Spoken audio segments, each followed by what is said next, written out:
তোমরা যারা এবছর ক্লাস 12 এ উঠলে এবং আগামী বছর অর্থাৎ 2025-এ এইচএস এক্সাম দেবে, তাদের বলি হায়ার সেকেন্ডারিতে বেশিরভাগ স্টুডেন্টরাই ভালো মার্কস পায় এবং তোমরাও পাবে।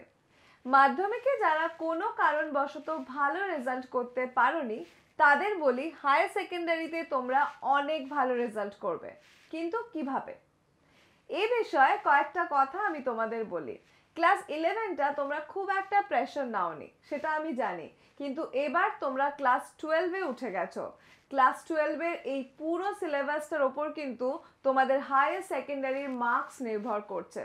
টেস্ট হবে নভেম্বর 2024-এ, অতএব হাতে আছে মাত্র 7 মাস। তাই এবার শুরু থেকেই বেশ জোর পড়া শুরু করে দাও। বাংলা এবং ইংলিশ যেহেতু তোমাদের সবারই আছে, তাই বলবো এই দুটো সাবজেক্টের টেক্সট বুক খুঁটিয়ে পড়ো, লার্জ কোয়েশ্চেন লিখে প্র্যাকটিস করো।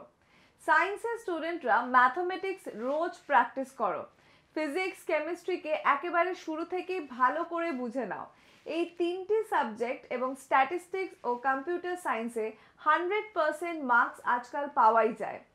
আর্টস হোক, সায়েন্স হোক বা কমার্স, মূল কথা হলো ভালোভাবে বুঝে পড়তে হবে, ফর্মুলা মুখস্থ রাখতে হবে। যে কোনো একটা সহায়িকা হাতের কাছে রাখো, ছায়া প্রকাশনী, ডাফ অ্যান্ড দাদ যাই হোক না কেন, এগুলি সবই তোমাকে হেল্প করতে পারবে। 5 ইয়ার্সের কোয়েশ্চেন সলভ করবে ঘড়ি ধরে, কারণ এক্সামের টাইম একটা ফ্যাক্টর। স্পষ্ট হাতের লেখা কিন্তু রাখতেই হবে। অযথা আনসার বড় লিখবে না, টু দ্য পয়েন্ট আনসার দেবে, এগুলোই ভালো মার্কস পাওয়ার মূল মন্ত্র। তাহলে এখন থেকেই শুরু করে দাও, হায়ার সেকেন্ডারিতে ভালো মার্কস পাবেই। ভিডিওটি ভালো লাগলে লাইক এবং শেয়ার করে দিও, এবং আমাদের চ্যানেলে যদি এখনো সাবস্ক্রাইব করে না থাকো, তাহলে ম্যাট্রিকুলার বাংলাকে সাবস্ক্রাইব করে আমাদের সাথে থেকো। আজ তাহলে আসি, টাটা।